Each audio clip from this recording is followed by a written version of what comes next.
বাংলাদেশের আইন শৃঙ্খলা রক্ষায় একাধিক বাহিনী কাজ করে। সাধারণ মানুষের মধ্যে প্রায়ই প্রশ্ন ওঠে, র্যাব অর্থাৎ র্যাপিড অ্যাকশন ব্যাটালিয়ন আর যে সাধারণ পুলিশ রয়েছে এদের ক্ষমতার পার্থক্য কী? কে কী করতে পারে? বাস্তবে কার কাজের ক্ষেত্র কতটা বিস্তৃত? এই ভিডিওতে আমরা তাদের আইনগত ক্ষমতা, দায়িত্ব, অপারেশনাল ভূমিকা এবং বাস্তব কার্যপরিধি পরিষ্কারভাবে তুলনা করব।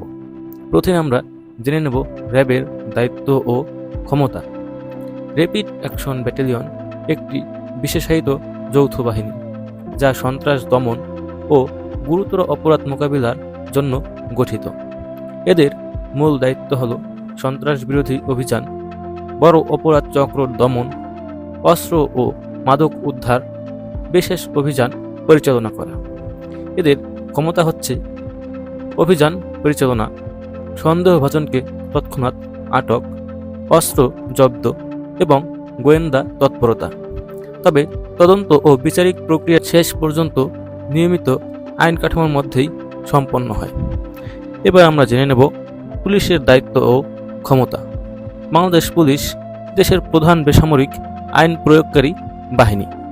এদের মূল দায়িত্ব হচ্ছে আইন শৃঙ্খলা রক্ষা করা, অপরাধের তদন্ত করা, গ্রেপ্তার করা, জননিরাপত্তা প্রদান করা এবং ট্রাফিক নিয়ন্ত্রণ করা।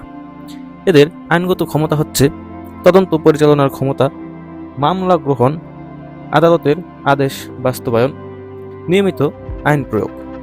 পুলিশেই মূল বিচারিক প্রক্রিয়ার সঙ্গে সরাসরি যুক্ত থাকে, যেটি কিনা র্যাব থাকে না। এরপর আমরা জেনে নেব এদের মধ্যে তুলনামূলক কার ক্ষমতা কেমন বেশি। বাহিনীর ধরনে র্যাব হচ্ছে বিশেষ অভিযান বাহিনী এবং পুলিশ হচ্ছে সাধারণ আইন প্রয়োগকারী বাহিনী। কাজের ক্ষেত্র, গুরুতর অপরাধ ও সন্ত্রাস দমন করে র্যাব।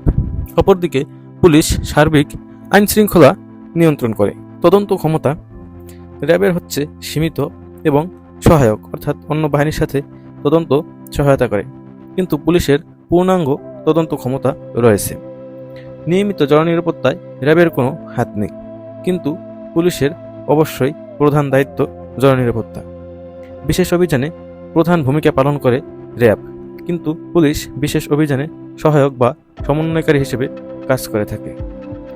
এরপরে আইনগত কাঠামো হচ্ছে র্যাব তৈরি করা হয়েছে বিশেষ অপারেশনের জন্য, কিন্তু পুলিশ তৈরি করা হয়েছে নিয়মিত বিচার কাঠামো বাস্তবায়ন করার জন্য। সহজভাবে র্যাব হচ্ছে উচ্চ ঝুঁকির বিশেষ অভিযান পরিচালনা করে এবং পুলিশ দৈনন্দিন আইন প্রয়োগ ও তদন্ত করে। র্যাব দ্রুত ও লক্ষ্যভিত্তিক অভিযানে পারদর্শী।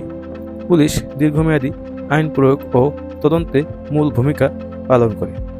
উভয় বাহিনী কিন্তু মাঝে মাঝে সমন্বয়ে কাজ করে।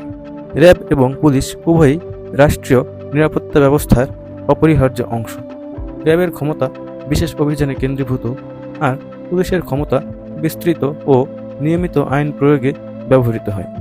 তাই কে বেশি ক্ষমতাবান প্রশ্নের উত্তর হলো ক্ষমতা আলাদা আলাদাভাবে ব্যবহৃত হয়। বন্ধুরা, এই ছিল আজকের ভিডিওটি কেমন লেগেছে অবশ্যই কমেন্ট করে জানাবেন এবং পরবর্তীতে কোন টপিকে ভিডিও চান সেটিও কমেন্টে লিখে যাবেন। ধন্যবাদ।